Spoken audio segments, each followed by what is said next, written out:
Go look at any major sport in America. Look at the NBA, the NFL, boxing. The culture, the flavor, the style is black. The sports world doesn't just accept that energy, they market it. It's what makes the game exciting. Now go look at any high-stake poker tournament. Look at the World Series of Poker main event. Look at the Triton High Roller. What do you see? You see a sea of silent GTO bros in identical hoodies staring blankly at the felt. Why is it that a game played in every hood, every local barbershop, every garage, and every kitchen table across this country completely changed color the second it hits a high roller?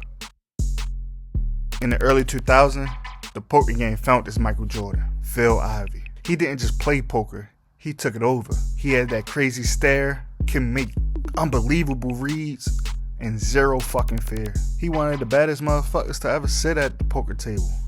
When Tiger Woods blew up golf, the game changed overnight because thousands of black and brown kids picked up clubs for the first time. The media predicted the exact same thing for poker. They expected Phil Ivey's dominance to tear down the old walls and bring the neighborhood culture straight to the casino. 20 years later, the boom never happened. In a game governed by math, a game where the cards don't care who you are, the highest tier remains a localized old school club, which forces us to look past the glitz of the streams and ask a question nobody else is brave enough to say. Does poker have a black problem? Ask any corporate poker defender about this, and they'll give you the same classic excuse. The cards are blind, the math is fair.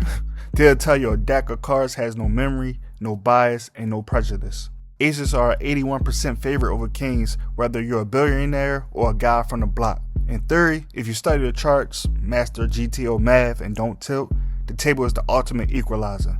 May the best man win, right? That's the biggest lie in gambling, because that argument completely ignores how the high-stake world actually works. To beat this game, you don't just have to outplay people, you have to survive the swings. Even if you play absolutely perfect, you can still play 30 tournaments straight and brick every single one of them out of pure bad luck.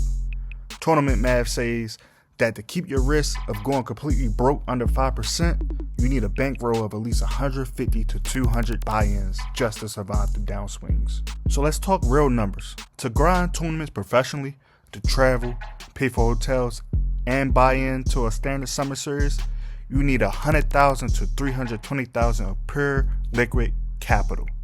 Cash you can afford to set on fire and lose completely without missing rent or mortgage or hurting your family.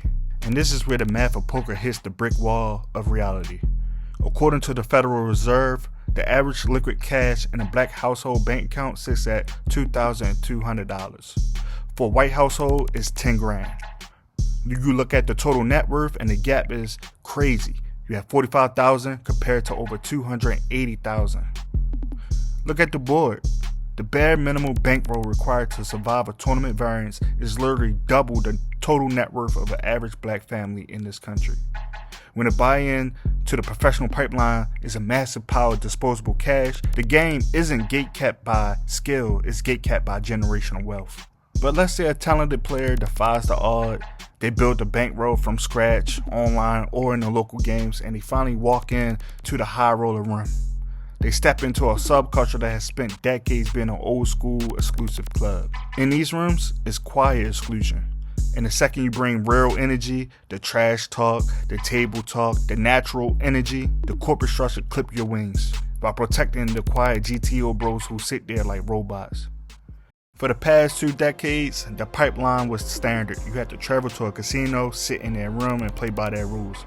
But streaming and the creator economy changed the conversation.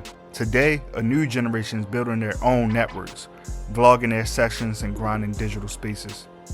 This shift proved that the talent and the passion in the black community have always been there, but it raises a critical question.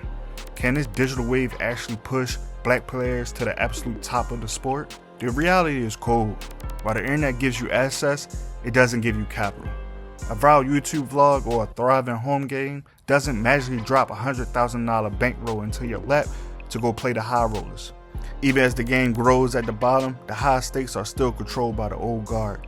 The talent is undeniable. The real solution isn't complicated. The money is out there. If the industry wants to claim it represents the diversity of the world, These corporate entities need to step up and actually sponsor more black players. They need to back the talent that is already out here crushing the smaller stakes. The deck isn't stacked against black players, the rim is.